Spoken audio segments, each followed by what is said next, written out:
Good morning. Today is the 30th of July, 2021. Oh, God, no, it ain't no 21, 24. And the time is 7:22 in the morning. So I'm waking up again this morning with the exact same thing that I do every morning for the last two and a half years. With this energy going in my body by way of my private areas. Dehydrating me for one thing, swelling up my stomach for a second thing, aging me for a third thing. It is very hot in here. I had on 2 fans and the air conditioner on, but it's still hot in here because this hot energy is coming from somewhere. If you look at the corner behind us, you can see the energy all the way up to the ceiling. That's how it is in the whole room. We are submerged under this energy because it's coming up through the floor from the underground. Someone is sending some type of hot energy that it dries out my skin. It makes my skin feel powdery, but my legs are extremely dry. But when I take a soak in the tub, my skin becomes very oily. So oily that it feels like I'm sitting in oil. The bottom of the tub is oily to the point where it makes me slide to get up out of the tub, let that water out, and clean the tub, then take a shower because this oil is so oily on my skin. It feels dry, but once you soak in Epsom salt, the Epsom salt loosen it up. But that's what it's doing to my skin. On the inside, it's loosening up my skin. Look at this is what it's doing all over my body. My body's getting loosed. My stomach. This is what they've done to my stomach. There's no way my stomach would I wouldn't even be this wide. My butt, my leg, my thighs are loose. My legs, the only thing that feel kind of tight, but probably not as tight as it was. My face, everything. I lost my teeth. My hair is shedding. My teeth I wasn't eating. They just began to crumble in my mouth because it felt like stabbing in my head. It felt like someone was standing over me, stabbing me in my head. Oh, well, my skin probably feel powdery because of the dryness, but it's not a dryness because once it's wet, not just wet, because I have to put a lot of Epsom salt in water. That Epsom salt does something to it that it just, even after I wash with soap, my skin still be oily, white oily. My sister, she just swelling too, but her face is not swelling like mine is. You know, whoever this is trying to change my whole everything. They're attacking our brains because they're trying to make us where we can't remember. And so the doctors can give us the diagnosis being having Alzheimer's, but it's not Alzheimer's. Because this is being done to us. This is not Alzheimer's. This is being done to us. They're attacking our brains. This energy is on everything in here. So when we sleep, our head is laying on this energy. And it's doing something to our brain.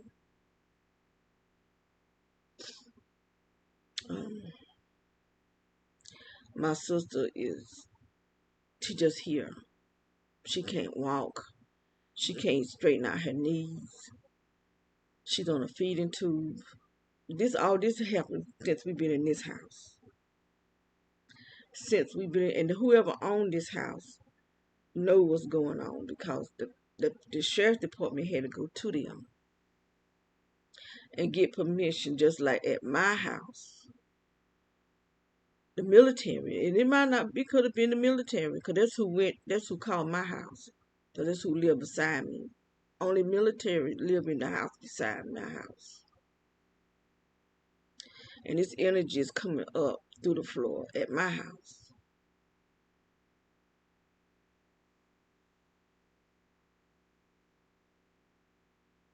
But this energy is not just at this house here. That was coming out from under the ground. But that's what's coming up through the pipes that's going in my private area. That's aimed directly at me. But that's what's coming from the underground system. That's in the whole neighborhood. You can see it on my security system. All these calls, even my daughter, is releasing direct energy through their calls. Call light. They have it set up where they can release direct energy through the car lights, which you can't see it naturally. But I do know in the mornings when the camera first turned from night to day, I can see something, and I think it's on a timer. I can see something going back and forth inside my daughter's car lights. And I don't know if she stops it or it stops itself on a timer. But I do know my daughter is working along with these people, along with my sister lawyer who's over her money. And he's a gang stalker. He's a part of this. And he's over her finances because I've written to him 7 times. 7 times have I written to this man. And he won't address me. He won't even address me.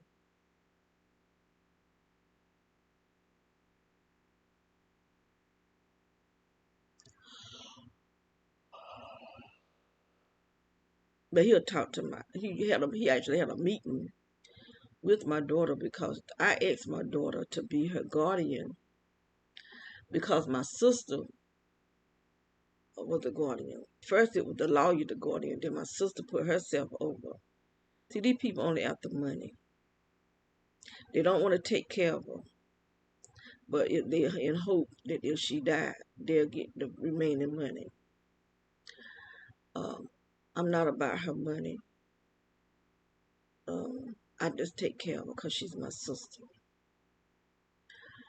Um, the lawyer was the guardian.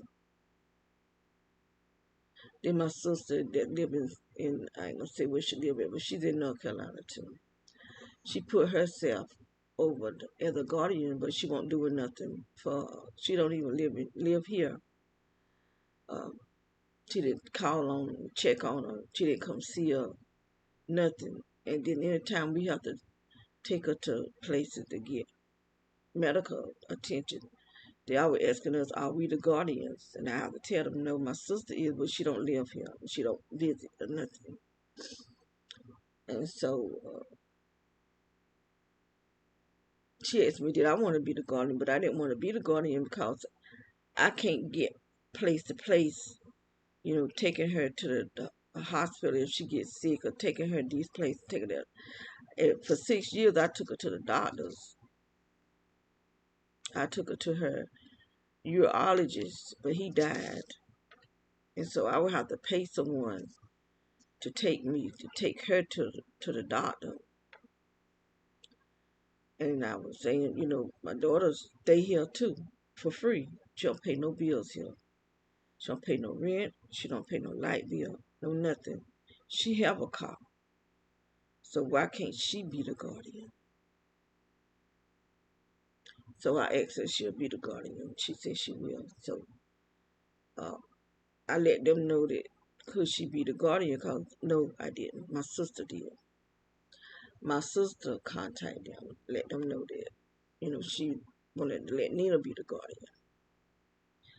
But these some things about my daughter I just didn't know.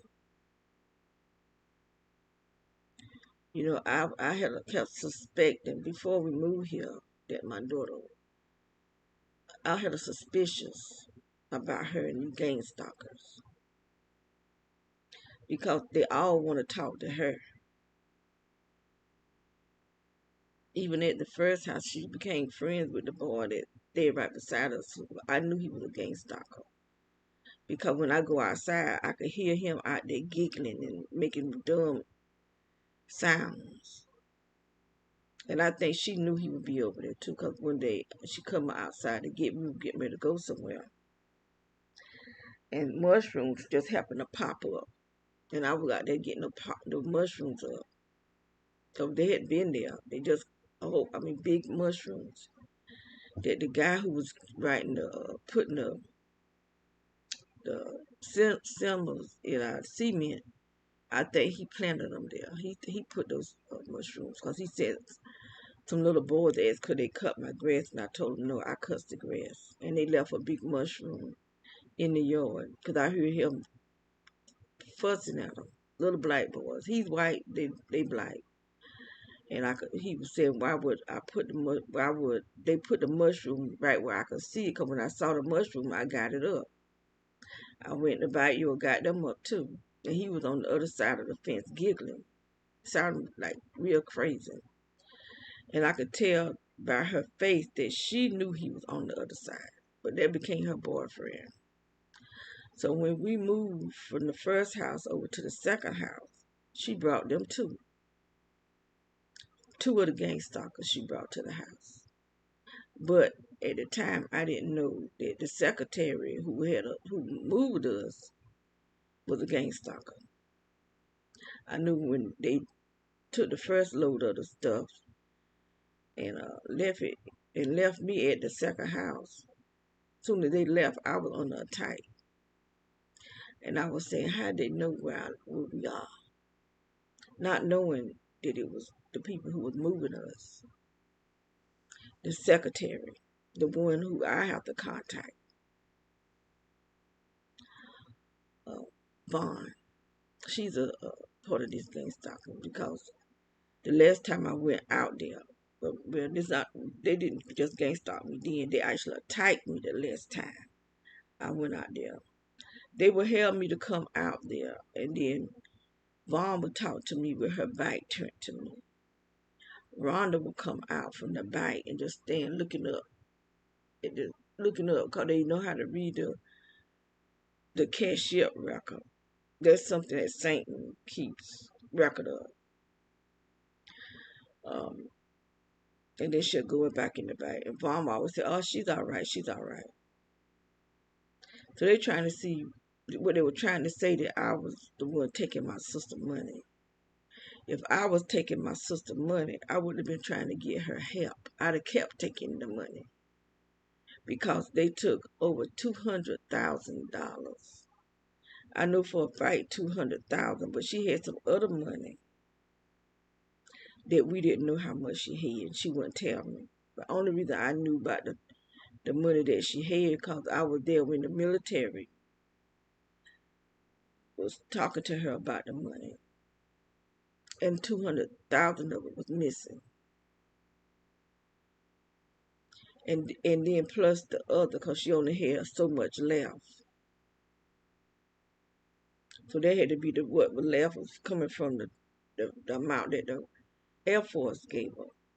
Now she had an insurance policy that she had ever since my nephew was a baby, and that was gone too. They meant to just take her. It was her ex-husband. They'd been divorced over 20-something years, and here he come back in her life. We didn't know he had people back in her life. That's just how low life he is. He's such a low life. That it's just, I feel like he's on the same level as that snake that's in the Garden of Eden. That's how low he is. But anyway, he was trying to put that on me because the lawyer that we went and got her, that she wouldn't have to pay no money for, quit. He got a lawyer that she had to pay for, not him. And the woman ain't did nothing, but she had to pay her. We had a lawyer that the courts would have paid her, or the state would have paid him. But the last day we went to court, he said he couldn't rep for something that Alfonso said. But he didn't even come to court that day. Now he been coming to court all this time. Every time we went to court, he was the one bringing my sister to court because she was cussing us out. I mean, she cussed us out for every. We took her to the doctor. She was in the doctor office cussing, just cussing. I mean, my sister, you know. And see the rest of the family.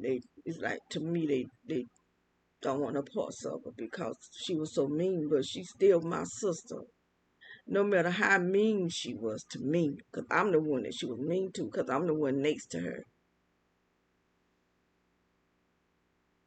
and she just act like she never liked me. But still, she my sister, no matter what. She still mean. Laying in that bed, can't roll over. She can't do nothing. When I roll her over on her side, she'll lean backwards. But she's still my sister. She's still mean. She's still cussing. Whatever. That's the only thing I can understand what she says when she cussing. Mostly. Sometimes I can understand a word that she might say. Because she called me baby one day. Last week, she called me baby. She was looking at me smiling. But top of my stomach's really hurt. It's really tight. It's tightening up my stomach. I got to get or find me something that'll give me some relief. Because I've drunk all my teas and things that was detoxing me. But it don't do no good to detox because they just puts it right back in me. And then when I detox really good, they'll slightly have it coming up during the daytime. You know, if I sit down somewhere, I can feel it slightly because I can feel the heat. And I know that's not my body heat. That's them trying to be slick.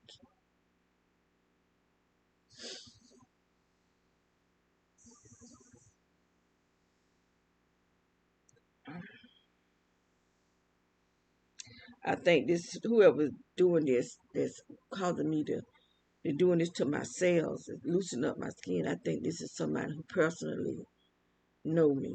I just feel that way.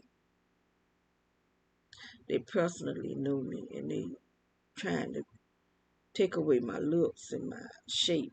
Somebody that evidently liked my looks and liked my shape and stuff, so they're gonna do the opposite of what I was.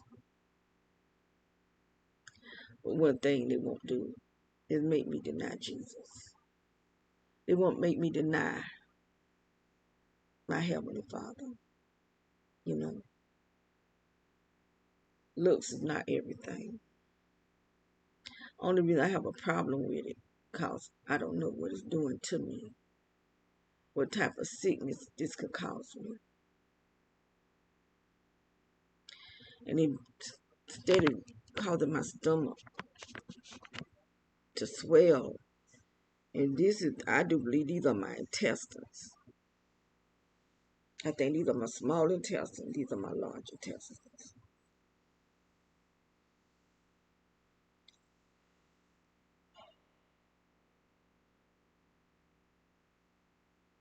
I think that's why it goes into the rectum, so they can untight the intestines. And your intestines probably can't take but so much before they rupture. I don't know. And poison your whole system. Because I'm not the only person that they're doing this to. There are other people that's being attacked in their private areas. There's a girl from where I was living. she thought she think her sister-in-law. But I don't think I try to tell her I don't think it's your sister-in-law. It could be her husband because I only met her husband one time, only one time, and see she had a problem with her legs, pain, really severe pain in her legs. But that one time I met him, I started having a problem with this arm, so painful that I couldn't hardly lift it, and I had to come against it as though it was a demon before the pain went away. So I think he's working some kind of witchcraft or something on her.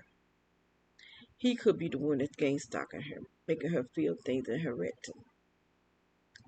Because she used to tell me that she feels something messing around in her rectum. That's what these people do. But I think she became one because she had a hard time keeping a job because every time she get a job, the people start doing stuff, you know. Every time she get a place to stay, the people start calling her problems. So I think she actually joined them because I had called her to come pick up some shoes. Some shoes I brought my sister, but I brought them too big. Either too big or too small, one or the other. Okay, it's been some years now. Either I brought them too big for my sister, or I brought them too small, one or the other. I don't remember. But they were like summer shoes, and so I was gonna give them to her. And I asked her if she could come get them, if she in because she was living up here too. So when she came, she just sat out in the driveway. That's when we was in the second house. She was just sitting down in the driveway. And she sat out there a good while till it kind of started wearing me. Who was just sitting out there in the driveway? Because, I take offense to somebody start just come up and start sitting there. I got a bet, a steel bet. You're not going to just come sit up in the driveway. A lot of the gang stalkers they'll park up front. And when I start walking toward the door, I hear them skid off. That's why I know they see inside the house. They see through my eyes because they got something. I know this eye here. I've seen things hang down, a little, real tiny little brown ball on a real thin piece of wire. But it's been about maybe a year or two, maybe 2 years since I've seen it hanging down now. So evidently they had it hanging down because I haven't seen it hang down anymore. I think these people can actually do things without even being here. Because when we was in the first house, no, before we even moved here, I started having problems with my eyes and my stomach before we ever moved here. That's why I started going to Dr. Ellen. And I was going for my stomach because my stomach was swelling. Not knowing, and I was having problems with my rectum back then too. Not knowing that it was being done to me because I thought I was having worms. I brought worm medicine. But it's the people that live around you are gang stalking you because they go to the neighborhood and and talk to the people in the neighborhood. They have these community watch meetings. And everybody know about it but you. But everybody start trying to make money off of you and just make life hard. The neighbors make extreme noise at night when you can't sleep. They having loud sex when you can't sleep. Or pretending to be having loud sex. Talking sex talk and all kind of crazy crap. This is what I've had to go through. Even before moving up here. And we've been here 8 years. So this was going on even before. This been going on for years. I really think I started being a type back in the 80s when I lived, before I ever moved away from my hometown. Because that's when I started having the heart beating too hard. My heart would wake me out my sleep. I would be beating so hard. I was having stomach problems even then. My stomach wasn't swelling, but it would be shaking or doing something because I was going to the doctors in Dillon, South Carolina, where Dr. Brown was doing things, and he's the Dr. I didn't know he was prejudiced. I didn't know he didn't like black people, and he would give me the stress test and just ball it up, put it in the drawer. And the people in the hospital in Lumberton, they did the same thing. They did the same thing. That's why I don't trust doctors. I lost respect for the medical field, to tell you the truth. Because you go to school to get a degree, to save people's lives, to do the best you can anyway. But they're not doing the best they can. They shouldn't show respect of person of who they try to help. But people who are being targeted, they're not trying to do the best for us. They're actually attacking us, doing things to us, putting things in us, giving us false diagnosis.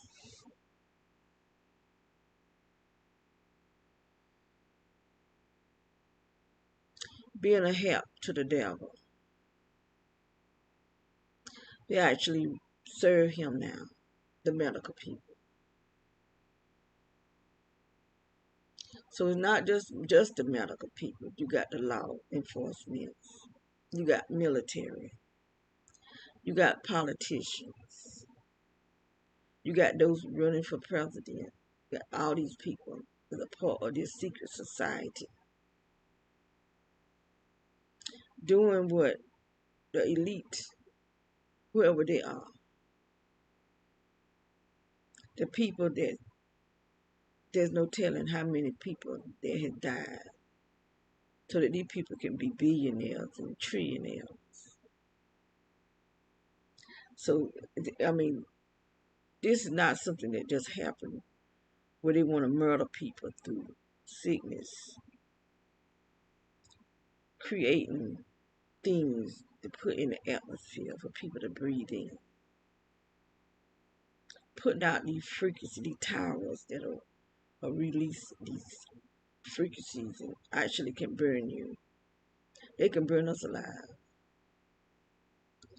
They create stuff that can come up through your floor and can probably gas you inside your house. I'm telling you what they done to me. I was sitting in this room doing something on my computer, this same computer, and I just started getting real dizzy. I mean, real dizzy. You know, I realized that there's something wrong. I need to get out of this house. So I made my way to the back door, and it was really cold that day, which is good. It wasn't hot. And so when I opened the door outside, I could feel better. But it was so cold out there that I just couldn't. It was hard for me to stay out there because it was so cold. So I came back in because there's a love seat not that far from the door. So I came back in and sat with the door open, and it was the people that lived behind us in the gray house. They knew what was going on because they started blowing their horn as soon as I opened the door. See, they sit in the car and watch over here. Even at the two-story building on the side where the food truck man used to be at. They took a black car. I can't tell what the other car is, but I could just see the lights because they had closer over behind those trees, but I could see the light. But the other car, I do know it's black because I saw it before the leaves got full on the trees. See, that's how they hide themselves now, but I can still see the lights shining bright because the lights help it get to its destination, and it can go afar. and go in your house, through your windows, through the walls. I'm telling you what I've had been experiencing. And he started, whoever the person was with a black car over at their house, they started uh, uh, bopping their horns. So I just ignored them because I'm trying to get some breathing air so I won't pass out. But it's how weak I got. I was afraid I was gonna pass out. So I came back and sat in that chair, but then I could feel that energy making me dizzy. So I got back up again and went back to the door. And I got some air, cool air. I think I did it maybe a couple of times before I realized I need to call somebody. So I called my daughter. So she telling me, I think I texted her, and she called me. And she telling me if she come home, I'm going to the hospital. I said, no, I'm not going to the hospital. I've been attacked in the hospital in 2017. So there's no way you taking me to no hospital. I told her I just need to get out of this house. And so she said, well, if I come home, you going to the hospital. I said, well, then don't come home. Stay there. So I called my grandson. And I reckon I called my grandson. I don't know if I called him or my other daughter. But I ended up talking with my grandson. And he came. He said he coming. He's on his way. And so I let her know. She called my daughter, called me again. I said, don't even worry about it. I said, you just stay where you at. I said, I let her know my grandson is coming. So she come home because the grandson is coming. Because she's part of this too. I love my daughter. I really do. But for her to be able to join this for money,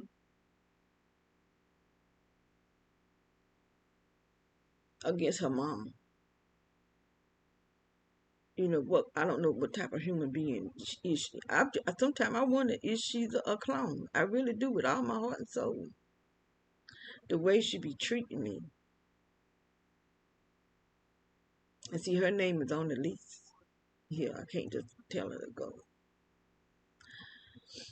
Once a person stay in the house, you can't just throw them out. You got to evict them.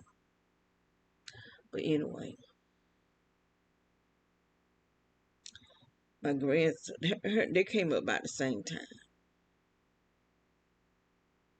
So she had put me in her car first. Then my grandson took me out of her car and put me in his truck and rolled me around for some hours. I mean, I passed out. I actually passed out. And see, like he said, about 2 hours that he rolled me around, and I was knocked out the whole time. And I finally came to, and I think he stopped to the store to get me something to drink and something to eat, a pack of nails and a soda. I think that's what he did. Then he brought me back home.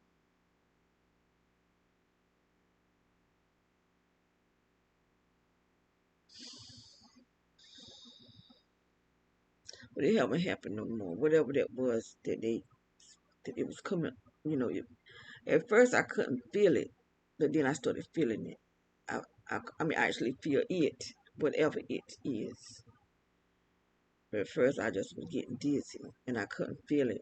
It's how light it was. But it was making me dizzy.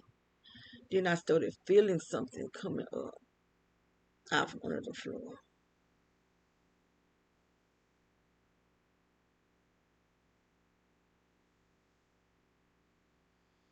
So whoever this is, they got an issue with me. I don't know if it's Danny Bradshaw, who was the chief of police at my hometown, because I began to write politicians on him. I called the FBI 2 times. They never did contact me. But he had a lot of complaints against him. It had nothing to do with my son murder. why he had to leave the police, being the chief of police.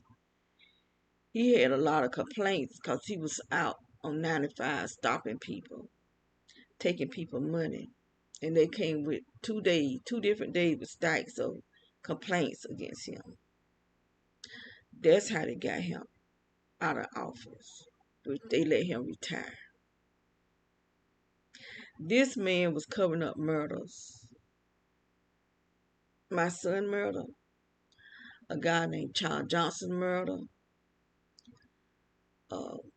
Timmy, I don't know the other boy name, a guy named Timmy. There's no telling, because there was another guy that got burned up. They never did do nothing about that because he was covering up murders. If he wasn't doing it himself, he was hiring people to do it, or he knew who did it.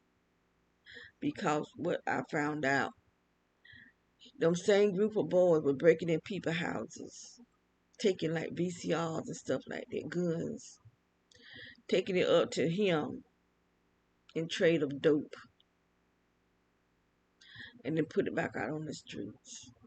The boy that killed my son, this guy told me he actually saw him coming out of someone's window with a gun. He stole the guy's gun and tried to sell it to him. He wouldn't buy it, so he followed him to the police station. This woman told me that the same boy broke in her house, stole her VCR, and took it to the police station. How she know he took it to the police station, I don't know. But this is what's being said. But this guy said he actually watched him go in there. Because he followed him. Because he saw him coming out the guy's house through the window. And then he tried to sell the gun to him.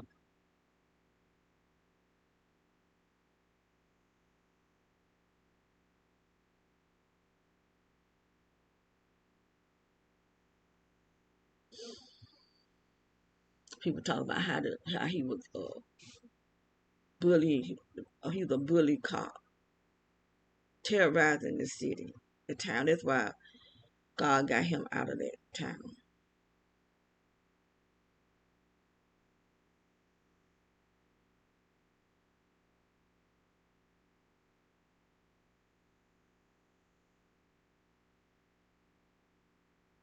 When I went to get the police report, because I didn't know what had happened to my son. I didn't even know where he had got shot. They didn't tell me nothing. When I went to the hospital, he told me to go to the hospital and I could identify my son. They wouldn't even let me see my son. I never did get. When I saw my son, he was in his casket at the funeral home, already dressed for his funeral, the day before his funeral, the day of his wake.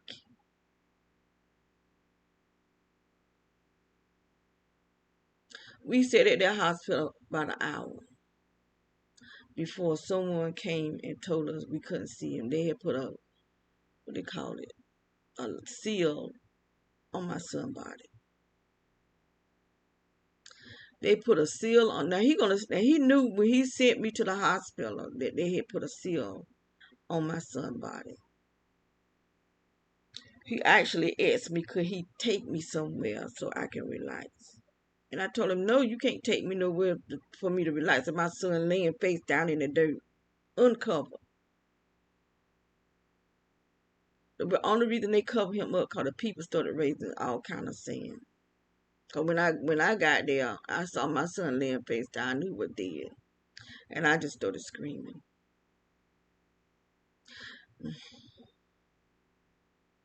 I don't wish that on no mother to have to see your child like that. This was in 2007.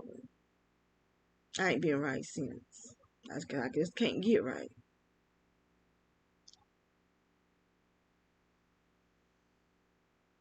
Because nothing had been done. Nothing. The boy's in prison, but not for killing my son. Because this chief of police, Danny Bradshaw, went to court and lied he went there, act out what he said my son did, like he saw what he did. I got 3 different things that they said my son did that one night. But the girl, so really 4 different things, because she told me, she said that my son, she was talking to my son. And the boy named Jamel Smith called my son to the car. Instead, he said, and I know she telling the truth because his mama said the exact same thing. Said she said, he said, Vilas, come here. Come, his middle name was Vilas. So my son started walking towards the car. Let's see what, because he had been in the car with Jamel. They had went out to the country to this boy house. And the boy said Jamel had got a gun, not my son. So Jamel had the gun, not my son. There was a fight that day. They had nothing to do with my son at first. They brought him into the fight.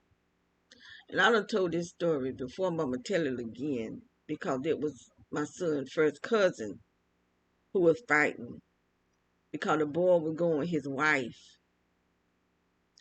and was picking on him. That's how devilish these boys are. And Mark beat him up because he not man enough to win a fight. He go get his friends and his mama and somebody else. And they said it was somebody else too. And ran Mark through town. So Mark ran to the police station where the police was in the police car. So he ran up telling him that they was chasing him through town, and said the police locked his door and rolled up his window and did nothing. So they said they saw Mark saw my son. And Mark ran over to where my son was, telling him what was going on. And my son had his 2-year-old daughter on his shoulder. Now, this is what was told to me by people that were there. Said that the boy ran up and punched my son in the face with his 2-year-old daughter on his shoulder now. That's how low life he is. That you can hit a man in the face and he got a child on his shoulder. 2-year-old baby. So they said my son handed some girl, my granddaughter, and beat their behinds. They said my son went to town on them. Some kind of way he tripped and fell, but he was still fighting, laying on his back, fighting. They knocked one of them out. That the boy mama was hitting my son in his face with her cell phone. Now she happened to fight. He fighting 3 or 4 different boys and her, hitting him. I care nothing good to come to her, not nothing. Instead of her trying to stop her son, because that's what I do. I've had to run my son down to stop him from fighting and doing stuff. And they said she cut him with a butter knife. He just had a scratch where the butter knife just scratched, but what if there gonna be a sharp knife? I wish nothing good come to her, not nothing whatsoever. And maybe y'all say this is something I shouldn't do as a Christian woman, but I am doing it. And this was in 2007. I just hope none of her, nothing. But anyway, they said my son beat their behinds and they left. No, the police came. They said police came from everywhere. No, they weren't it. No, I got it mixed up. They said that same police was standing on this corner looking at the fight, did nothing. So the fight left. The boy go home, call his daddy who was in South Carolina. And he comes like an hour and a half later. Said my son was sitting in the car with his Uncle Rodney and this McCallum boy. My son was sitting with them in front of where the fight happened at. They come up and saw my son sitting in the truck and pulled and got out the truck, got out the car that they was in. All of them had guns.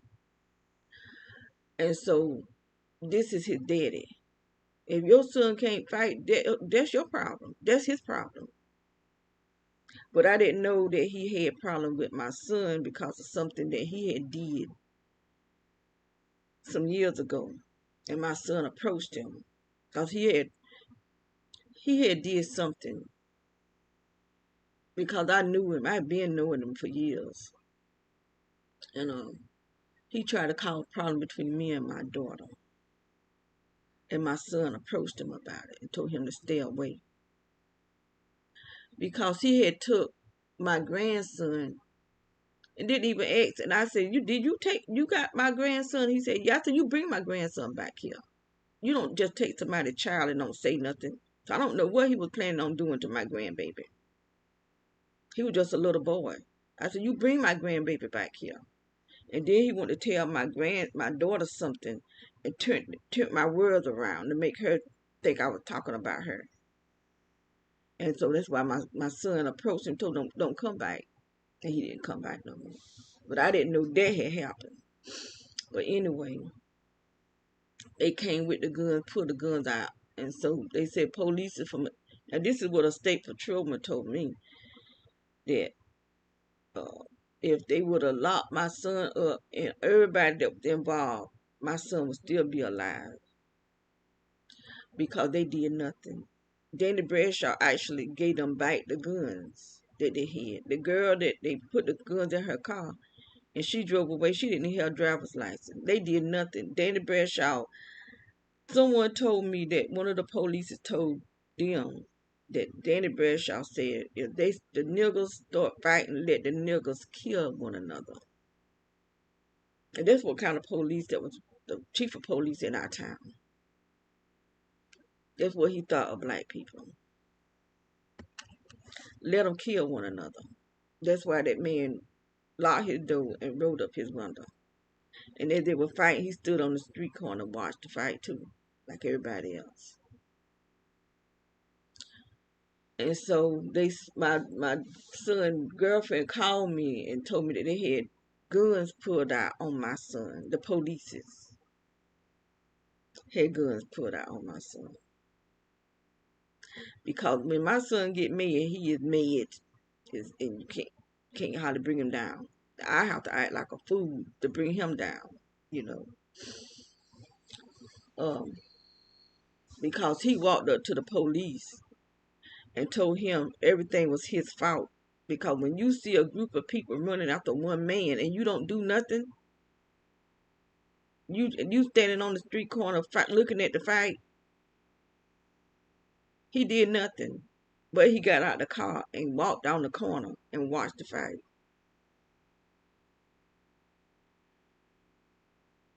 So that night, they said my son was in the, because there's a lot went on that night.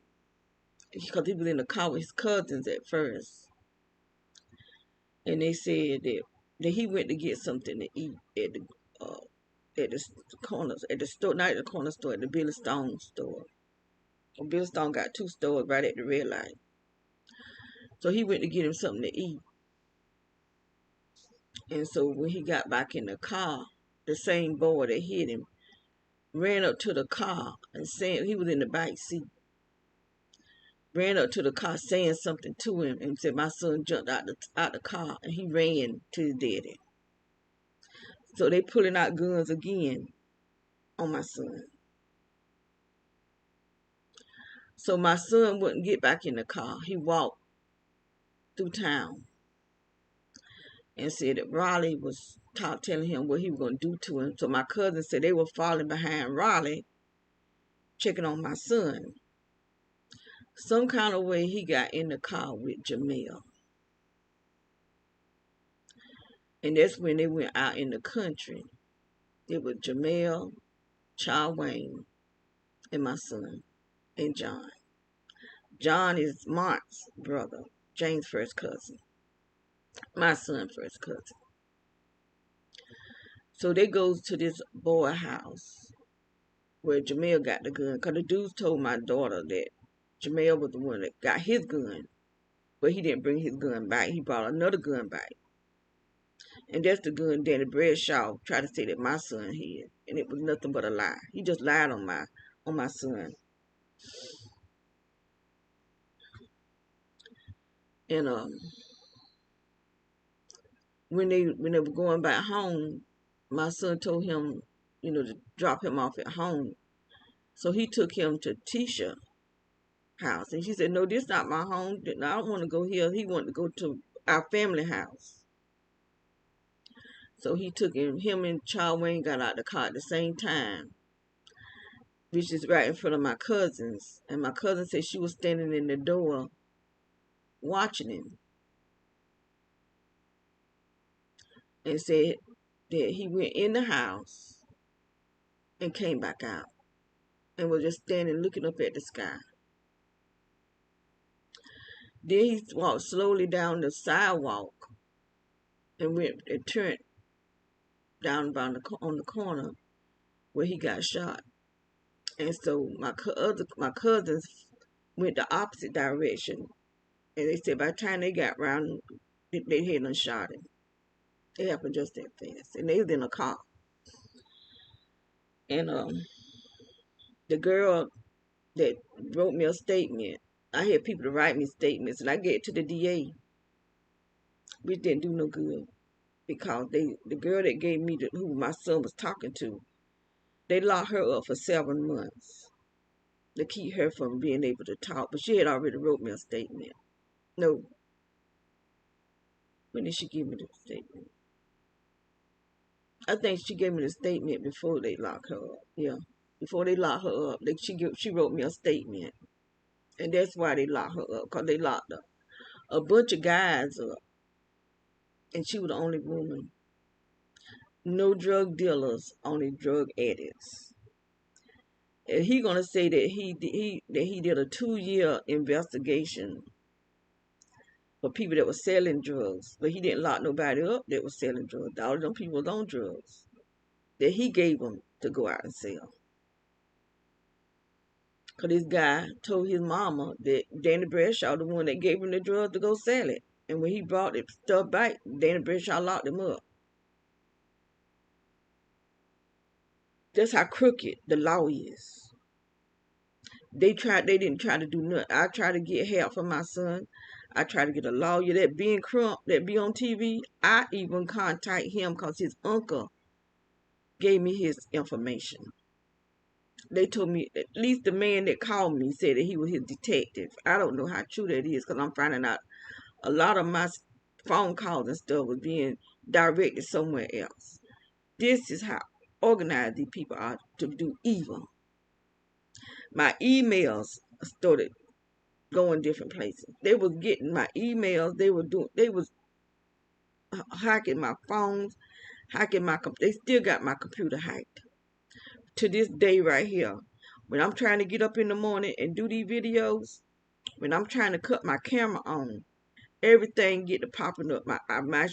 What I have to match in order to get to my settings, they start making it go back down and start popping up everything else. And I know there's somebody that's mirroring. This is what they can do.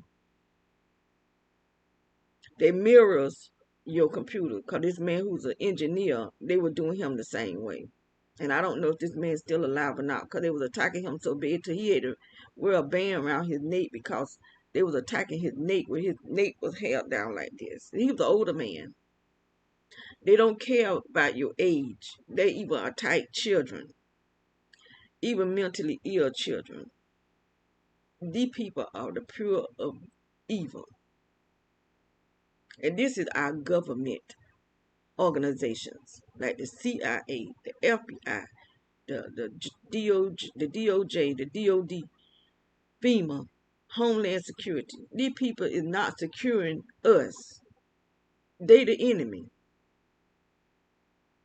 And they up under the SES, is the Senior Executive Service, who the person over there is Obama. He's over what's being done to us. That's why he said we in a quiet. Well, I saw a video where he said that, it's on YouTube, that we in a quiet war. against the citizens of the United States of America. We all are under attack. But they just got some of y'all idiots attacking others because they putting our names on a terrorist watch list, saying that we terror. Ain't nothing about me as a terrorist. Nothing about my sister. She can't even roll over. That's a terrorist. And they still, once they put your name on that terrorist watch list, it's until your death. They're going to attack you until you die or until you commit suicide, which is what they want. They want us to commit suicide. Some people has already done so. Some people has rebelled and went after their attackers for the police to kill them. Because they watching me right now as I do this video. They watching me. So if I was to decide I wanted to go attack my neighbors and attack these people out here I know that are attacking me, they'll watch me do this video. And they can see in this house. So if I get butt naked and start walking through this house, they watching me too. And probably masturbating. Well, I don't know about this body now, the way they got my body looking. But anyway, this is what they do. Not FEMA. Fusion Center. Look up Fusion Center and you will see they got computers all the way around. They got men dressed in military attire watching us inside our homes. How they watching us? Because they're watching us in our homes. So whatever you're doing in your private time, your private home, they know we're not doing nothing against the law. But they are. Because they are the terrorists. Everything that they say about us, nothing but a lie.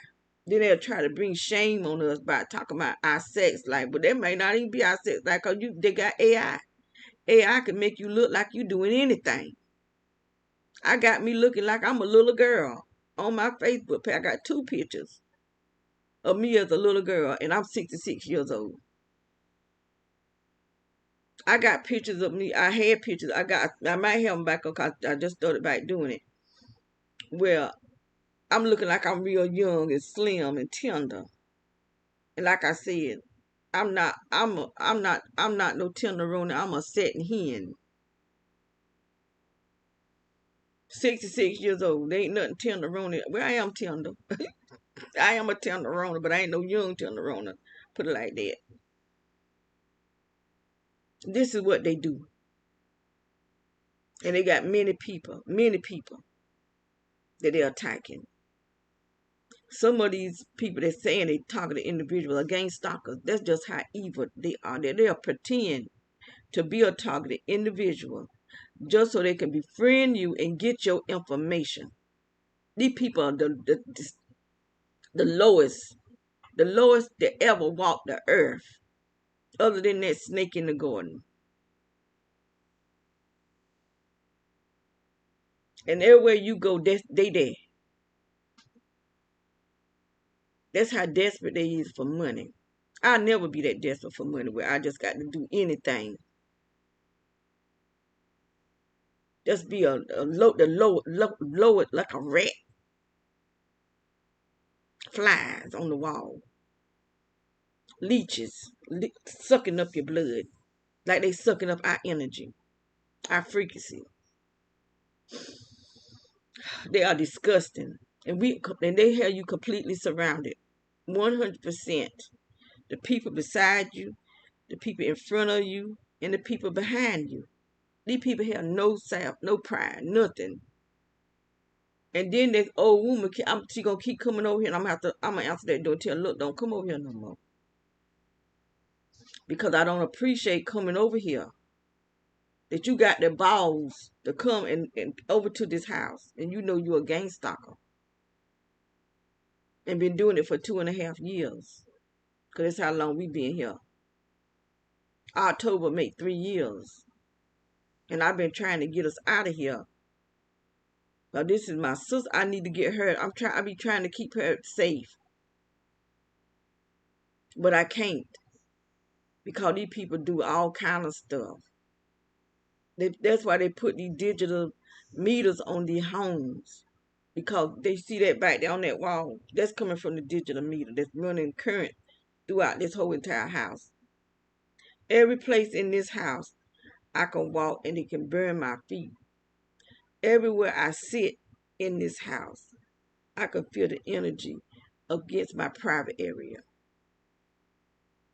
They attack my brain. I could be sitting somewhere and they know this side of my head is burning. In my forehead, I start feeling attacked. That's when they put me to sleep. When they start messing with my forehead, because they're attacking my pineal gland to release melanoma that knocks me out. Because that's what your pineal gland is for, not for you to open it so you can go into the spirit realm through your soul. Through your soul, not your spirit. That's why God said you a thief and a robber. But all you people that's doing this stuff, you're going to answer. And it ain't going to be a real long time. But because God is fed up with y'all mess. He fed up with people. And the stuff that we do. That's why I try to clean my life up. Because I don't want to be God's enemy. There's one thing I don't want to be. It's the enemy of the Lord. There ain't a man on earth that mean that much to me for me to become God's enemy. Sex ain't even that good for me to be God's enemy. It ain't even that good. Ain't that good. These men might be fooling themselves, but they ain't fooling me. It's not that good for me to be the enemy of God.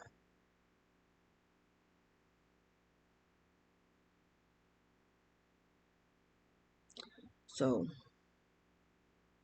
I've said my piece today.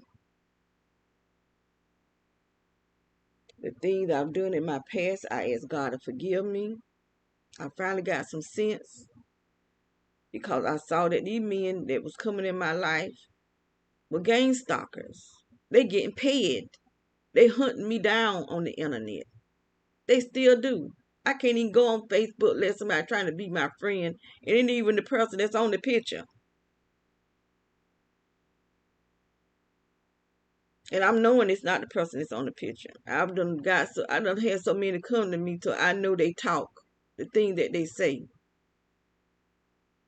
They have older men on the picture, but they some little young punk trying to play me.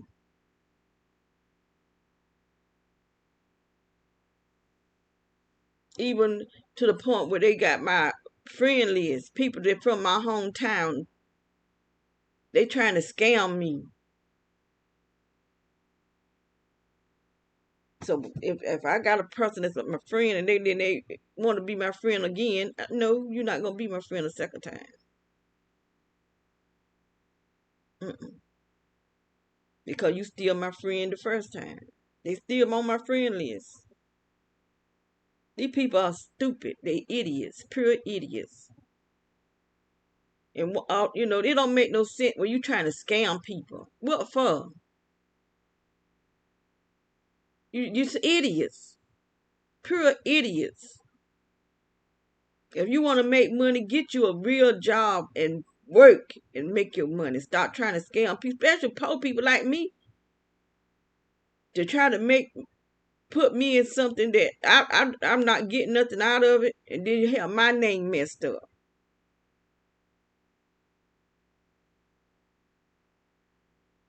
Somebody keep asking me for my cash app. Like I'm just that big a fool. I'm going to give you my cash app so you can get some money. So every time I try to get money and every time I try to send money, you going to get it. Because it's going to my cash app that you got. I mean, really, do you think I'm that big a fool that I'm going to give you my cash app? These people are really crazy. I mean, it's just idiots. I'm making myself million now, so I need to get off of here. For somebody to think I'm just going to hand you my cash app. And see, if you don't know how bad scammers are, somebody my age might will give them, not thinking that they're getting ready to mess over you. They're not even the person that's on the picture. So you won't even know who to contact because it's not even that person.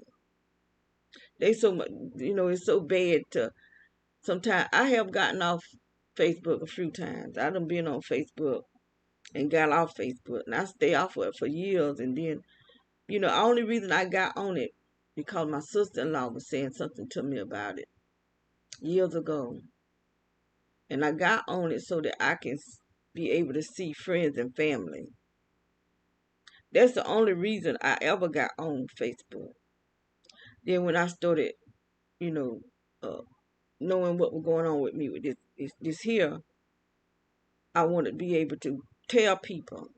So that's why I got back on it and started sending out the videos and trying to tell people what our government is doing. And then they started calling me crazy. See, that's how idiots and these people are. And then everybody think they so smart when you're trying to tell them something that you know is going on. They want to call it a conspiracy. You can't be living. You can't build. It can't build a conspiracy if you live in it. A conspiracy is something that ain't real. You just think it is. I don't just think it. I'm living it, and I got proof. I got proof, and I know. And some of the stuff I had proof, and Google Photos deleted it. All my pictures, all my videos, Google Photos deleted it. Because I know the pictures that I had. Because I had it. What I should have did was, but I didn't want all this stuff on my camera, on my computer, and on my phone. And I had it where when I would put videos on my computer, it would go to Google Photo. And like I said, I had a video of a helicopter go in the sun and come back on the other side. I had that video. I had video where I was looking out the window and the sun stopped shining and the moon sitting there. And then it just bust back out in flames. And then it was stop sign. The gang stalkers, they know. They know what's going on. That's why they gang stalkers. Because they know what's going on in the world. They know that sun out there is not the real sun. Because every day around the same time, they start coming by the house. They be meeting each other, flying one after another. And that sun, that fake sun, would just be bouncing and bouncing. They did every day. There was a car parked. Well, they was working on the house right in front of us, and there was a little red car. He would come out there around the same time with all these cars coming past. They knew the time and everything, and he would go in his trunk, and then he'd go to the passenger side, to the door, passenger side door, and do something.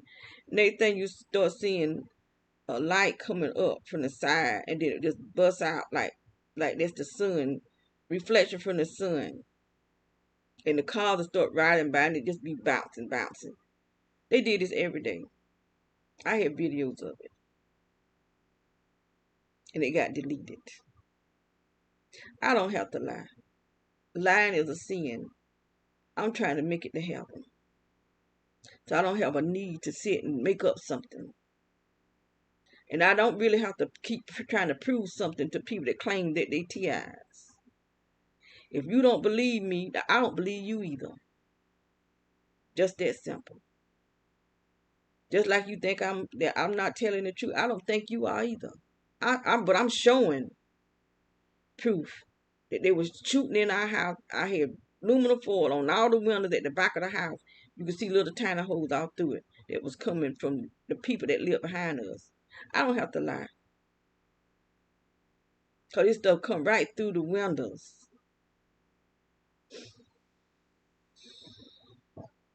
I'm seeing flying saucers. They shining some kind of blue light that was illuminated. I don't have to lie. This light can go right into your house and let your whole room lit up. Because I seen my sister's room lit up. 3 times I seen her room lit up. I seen a red spiral over me where I'm sleeping on the couch and I wake up There's a red spiral in the ceiling. But they doing stuff to me while I'm asleep.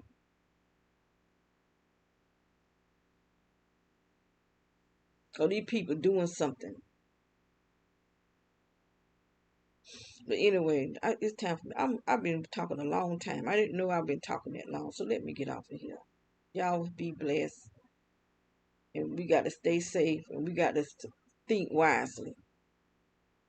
Don't trust these people. What they say going on, there's something else going on. That they trying to take your mind off of what's really going on. And presenting you with something else that don't really matter compared to what's really going on. Don't trust these people, none of them, because they're not who they claim to be. We just got to think better and know better and stop being so trusted, because these people, they're not for us. We the people got to be for we the people, because these politicians, they're not for us. I'm telling you, they're not for us.